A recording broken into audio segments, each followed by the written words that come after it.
prefer the casino or online wagering? Yes.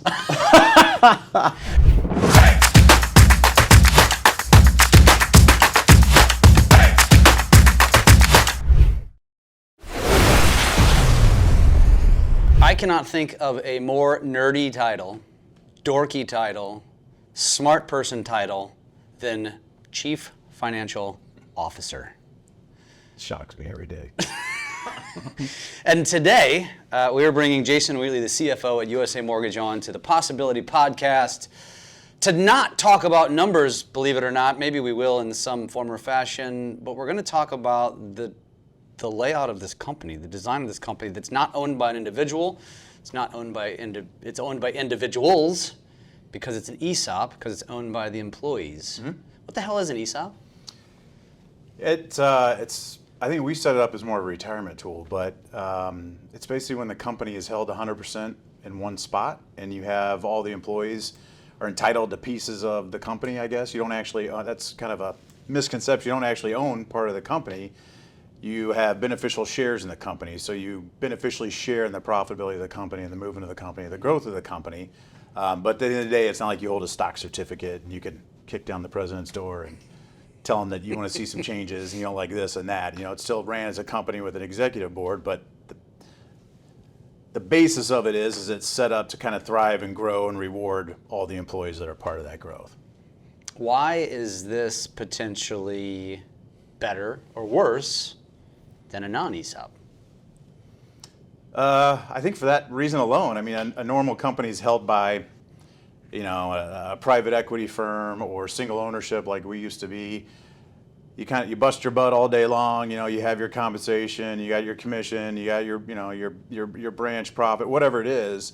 But at the end of the day, that's all the potential you have to earn, really. If somebody has a salary of $50,000 a year, they make $50,000 a year, and they maybe have a bonus or an override or something like that in their structure.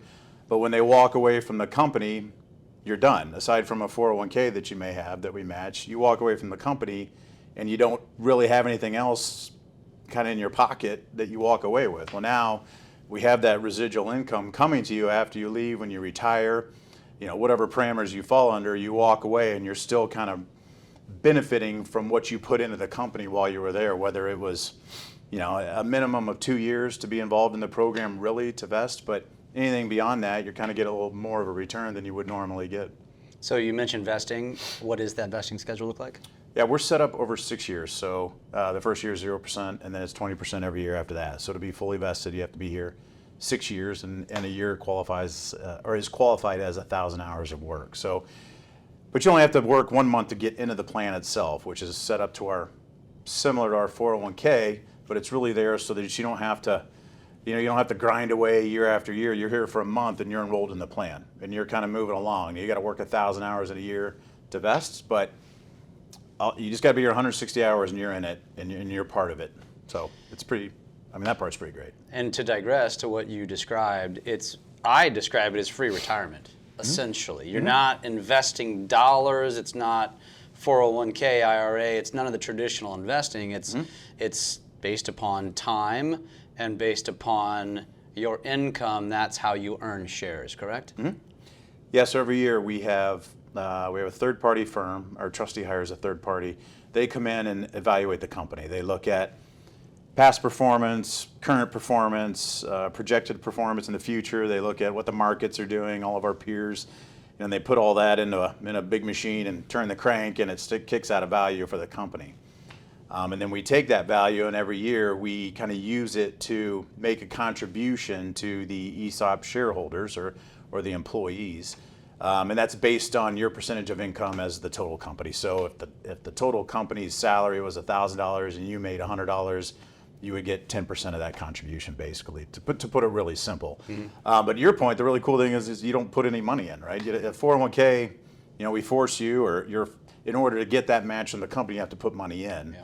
And that's decreasing your paycheck. Yeah, you get the tax benefit, but it's still something that you're contributing, which is great. But on the opposite end of this, you put nothing in. And full transparency, you do pay taxes on the back end of it. That's what makes it all work. Mm-hmm. But it's still, you're paying taxes on something that is given to you or that you earned over the years, but you don't have to put anything in there to earn it. What is the catch with an ESOP? And I ask the question because we always talk about anybody who's in an ESOP, which, by the way, there's very few ESOPs in our industry, right? There's maybe a handful. We were one of the first 2 or 3 to be 100% ESOP in the mortgage industry. Okay. I think there's been a few since then, a few 100% since then. There's a lot of partials, 50%, I guess probably 49%, where the owner's retaining, a controlling percent of the company. But as far as 100% goes, I think I'd have to guess we're maybe 1 of 10, maybe at this point. So there's not a lot of them. So No, it's very unique in our industry. Very unique. So, again, we talk about the benefits of it. It's free retirement. It gets employees vested, and they're arguably more interested in saving a buck. I was joking recently because we had an employee in town for an event, and I had him stay at my house versus the hotel, and I teased and said, I'm doing my part for the ESOP. Right. That's all the benefit. There's obvious benefit, but like with anything, there's got to be a counter side. So let me ask you the question this way. Let's say I'm from a competing company and I'm talking poorly about the ESOP. Like that's no reason to join a company. You don't want to have an ESOP. It's not a good thing. What is something that you've heard that either is a misconception or is a potential downside to an ESOP? I think most of the time anything that we battle with, it's just a lack of knowledge, right? It's hard for people day to day to sit down and read the ESOP document. Nobody's going to do that. Nobody, right? We even have a summary document that's 15 pages. Nobody's going to read that either. So a lot of it is just a lack of knowledge. People don't understand that you can't borrow against it whenever you want, and you can't invest it in things whenever you want. You don't get to choose that up front. You don't get to do those kind of things. You don't get to take out money whenever, and there's a certain delay on how you're paid out. And because our people don't all know that and understand that, it doesn't matter what anybody else says outside of this organization. Our people don't always know how to defend whatever it is they're saying. I mean, so you can make up 5 or 6 things that people say, but a lot of times our people, our employees or the participants in the plan just don't know every little nuance, so they don't know how to defend what's coming at them. I think the biggest thing that we face, and it's just that we're still what I would call a young ESOP, is that up until 2022, we haven't had a lot of payouts. We haven't had a lot of payments to retirees just because it's young and it's hard for people to build up a big egg in there and be vested in it. So the biggest thing or the biggest attack I think we hear quite a bit is that the money's not there and that it's not going to be supported, and it's kind of all of a farce. And somehow our former owner Doug is still involved and still raking off the bottom, and all that stuff's still happening. And but I mean, literally, technically impossible for him to make any kind of profit off the company. So I think it's more that. I mean, we could list off 10 different things that people say, and they're all, you can easily argue or prove them wrong, but half the time there's maybe 6 people in the company that really understand top to bottom what's going on. Yeah, haters gonna hate.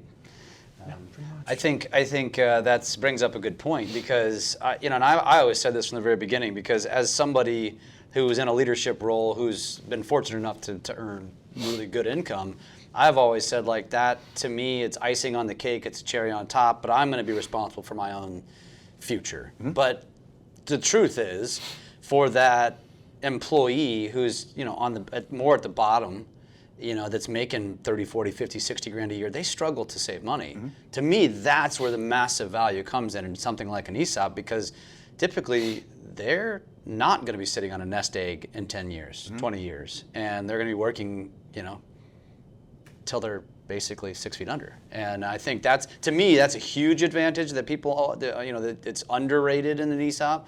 Mm-hmm.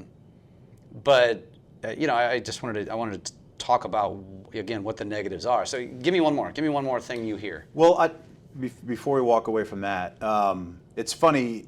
That's true, and as an example, we had somebody, I think after year 4, retired at 65, so under the rules you're automatically 100% vested. They had an annual salary of around $60,000 to $65,000. We cut them a check for $70,000. Now, that's kind of isolated because the first few years the value took off just because of the timing with COVID and the industry going crazy, and so there was some timing there where they really benefited by retiring at that point in time. But for somebody like that, there's no way that they had saved up $70,000 in 4 years of time, right? But the really funny part is I think a lot of our employees, even the high wage earners, don't save as much as you think. And you do, you probably do, you feel confident about. Well, or we don't, I mean, but Right, but you the should. way this industry is, right, we have a lot of people that still live paycheck to paycheck, so to speak, as high wage earners, and it even helps them out. Yeah. The problem with that is that, it's hard to make that argument to somebody who's making quite a bit of money in an up year that this thing's a benefit to them when they can walk away and go to another company. And, it's really, that's the part that's harder to sell. But I think we have a high percentage of people that don't participate in the 401k, that don't save when they're having a boom year because that bad year's following eventually, right? So, I think it benefits everybody, but it's more impactful to probably, somebody in that, $50,000 to $100,000 range of a salary. Yeah. Yeah. Why is the CFO typically the one talking about the ESOP? I helped. So I started in 2016, and 2017, basically 3 months after being here, this thing really started to get some momentum behind it, right? So there are 4 or 5 of us that basically wrote this whole document. It typically falls to, the administration of it typically is going to fall to like an accounting, finance, or maybe an administrative officer or something like that. But I think it just fell into me just because I was part of writing it, and I understood all the details, and I understood the vesting and the payout and all that kind of thing. And we're just a busy company, right? Everybody's doing 1,000 miles. They're going 1,000 miles an hour. So for somebody to stop and to kind of take ownership of that, I'd rather have, Jen Bell focusing on keeping us HR tight, making sure that we're hiring properly and we're getting that stuff through the system. And we've had transition over the years of a lot of that information, but I've just retained most of it just because it's easier for me to be part of that. Yep. But I would say generally it probably falls to the CFO just because of the, you have a valuation aspect to it. You just have a lot more numbers to it that don't really fall to any other department. One of the questions that we get more recently than ever is that, what is the stability of the company? Mm-hmm. And so because obviously we're in a very unstable time where companies are going out of business, how does the ESOP impact that positively or negatively? It probably does financially. Not probably does, but it does financially, but I think there's more to it than that. I think that there's a retention piece to it, so I think it helps retain some of our better talent. Not sugarcoating anything, like you said, it's been a rough 2 years, right? And so there's been cuts all over the place. Everybody's been impacted from top to bottom, and literally everybody's been impacted by that. And so, but there's more behind a company than just that piece of it. I think it gives people at least one more thing to rely on, maybe longer term, like, hey, times are tough now, I'm not making what I made in the boom years, the compensation as a salary is not there. But at the same time, there's this piece in the background that's still happening, right? So that's still going on. That still makes, I think, our people and our culture strong. But on the financial side of it, not that there's a lot of volume and revenue and even income at this point, but we still don't pay any taxes on the ESOP. We don't pay any federal taxes. We do pay some state taxes just because for some reason, not every state is ESOP friendly. The majority of them are, but some of them still charge us some state tax. But overall, if we have a profitable year, we don't have to pay out 30-40% to the government of our of our income. And even a down year, I'm just going to make numbers up. If you're a company and you make $40 million one year, you don't pay taxes on it, great. But if you're a company and you only make $1 million in 1 year, that $1 million, it feels like $40 million in that year, right? And you still don't have to pay taxes on it. So that's the real benefit that we have financially. What does that typically mean? So, you sit in these board meetings. How does that get reallocated, being that we're saving all that money? Yeah, so it helps create kind of a war chest. Doug uses the term war chest a lot. So it helps, in 20 and 21, you can build up a bigger war chest to help you survive a 22 and a 23 and what may be part of a 24, right? So it helps you do that. It helps you have a little bit more backing for recruiting. We've done a lot of recruiting this year, just because the market's down, and we've kind of taken this stance that the only way to get out of it, you've been doing a lot of it too, is to recruit, right? Yeah. That's the only way you're going to create more volume, you're going to create more revenue, you're going to be able to create stability within your branch and within the company is if you're growing and you're outgrowing the recession of the industry. So it allows you to spend more money on recruiting. It allows you to bring people in to help you. It allows you to the ability to still reach out, and entertain or talk to or kind of make connections with people, where if you didn't have that cash, you'd kind of have to be sitting back and holding it tight like this and just really trying to buckle down and keep the company going, which we're doing as well. But you still have, now we have that ability to do a little bit more than just protect our chips. Yeah. What does ESOP stand for? Employee Stock Ownership Program. So we had a lot of people thought it was option program, but it's an ownership. So here, when your family thought you were going to be a famous actor in Hollywood, because he was the lead in the play in high school, and if you know Jason, this is going to come as a massive shock to you. Is there any songs that you could just belt out real quick? Not that I'm comfortable doing right now, but I will say you said that family thought you were going to be famous and anything. Along with that, and I just remember this, you asked me earlier if there was some kind of quirky, but I was voted, everybody's voted things in high school, right? So I was voted most likely to appear on the cover of GQ. Which, if anybody knows me, I'm like jeans and a t-shirt, and I maybe dress up 3 times a month for something like this. I'll throw a jacket on, and I was most likely to win an Oscar. So here I am, the CFO of a mortgage company, nothing even close to any of those things, singing, good looking, dancing, or dancing or winning an Oscar or anything like that. Why'd you want to become a CFO? How does that happen? Nobody ever says, man, when I grow up, I want to be a CFO. Nah, and I'll be pretty honest about it. I went into college and I was pre-med, pre-law, pre-psych. Oh. And then I got to my junior year, I'm like, all right, I got to buckle down and do something. And I went to a college that their accounting program was, top 3 in the country. So I fell into that, and then just went into public accounting, and that's just a natural progression. If you enjoy the accounting and the numbers side of it, it's one of 4 or 5 key paths you can go down. So the first CFO role I had was at a plastic recycling company before I was here. That was that first step. That's an obvious segue. What's that? From plastic recycling to mortgage, yeah. Funny enough, they're both about as volatile as they can be. So, so I've seen that turmoil in different industries. But I don't know. It just kind of happened. Do you have any hobbies around numbers and spreadsheets? Like the first thing that comes to mind for me is sports gambling. I enjoy it a little bit. I think that was a trap. Outside of that, no. Honestly, once I leave the office or once I turn off the computer at home, it's not like I just come up with all these macros and spreadsheets. You're not playing the games there's the word games in the papers, but I know there's Sudoku and numbers games. Don't do that. My mind's done by the time I turn off USA Mortgage. I don't screw around with that stuff. I just family. Do you prefer the casino or online wagering? Yes. What's your favorite sport to bet on? I'm usually baseball. I'm more successful with baseball, but I picked the weird stuff, just weird prop bets. Okay, yeah. Like, whoever's going to hit a home run, or whoever is going to strike out, or whatever. That stuff's more fun. Do you ever talk to Matt Shields about this? Shields, I try not to. I just don't think it's ever good when 2 people who enjoy gambling get together, because then it just creates chaos. I mean, it's pretty legal now. It's like talking about weed. It's not, to me. It's it's not that. It's not, to me. It's not a no topic. So he just had a recent parlay where it paid really well. I saw that. I saw that. Those are fun to hit. Those will carry you. Unfortunately, those will carry you for a while. Yeah.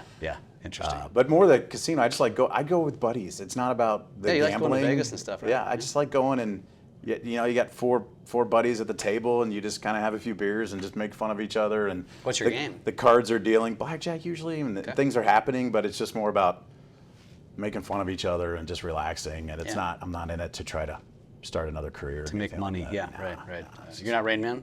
I mean, because Rain Man was really good with numbers. No. You can't count cards? I think some people probably think I act like Rain Man sometimes. I cannot. I get so distracted. I can't card. I've tried. I get too. I've tried.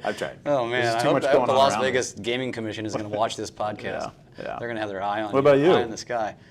What about me? This isn't about me. Yeah, we're talking about vices now. Well, the reason I'm talking about it because I also enjoy sports gambling. Okay. Yes. The last question, because this is a podcast that is obviously built around a certain company, I do intend on interviewing people outside the company as well. But because I do believe that some of our employees will watch this, I always wanted to help them help you with a future gift. And so, if you ever need to kiss Jason's ass, what is your drink of choice? What bottle do they buy you? Yeah, Is it a Coke bottle or a what? Orange juice? What? Right. Yes. I'll just say yes again. What is it? What is it? Yeah, I've gone down a dark path with bourbon lately, the past 10 years probably. So I just like trying different things. I don't go too crazy. Sometimes I do. If I have a good night at blackjack or whatever, I'll buy a nice bottle. But other than that, I just like trying different things, and I'm not too picky on it. Okay, so if I said go to the store right now, you can only buy one bottle for the rest of your life, what would it be? If it had to be at a store. Okay, so it can't be. It It can't be something super obscure. It's got to be something that you can find, not necessarily at maybe at a grocery store, but maybe at like a Total Wine. No, I'd keep it simple. I'd drink Buffalo Trace all day long. Buffalo Trace. All right. I think there's your answer. It's easy, it's smooth, and it's pretty cheap, and I could do that all day long and not be unhappy. Well, now hopefully some show up on your doorstep at some point. It is Christmas. Well, this podcast may not air until after Christmas, but yes, it's Christmas all year round, in my opinion, in the CFO's office, because he is the one playing with the numbers. So We don't use the term play in my profession. tweak, We don't use manipulate. Oh, sorry, I can't say any of those. No, we present accurate and detailed information. Yeah, it's a good thing I'm blah, not CFO. blah, blah. It's a good thing I'm not CFO. I think everybody that might watch this would agree. Yeah. Appreciate you. Yeah, sure.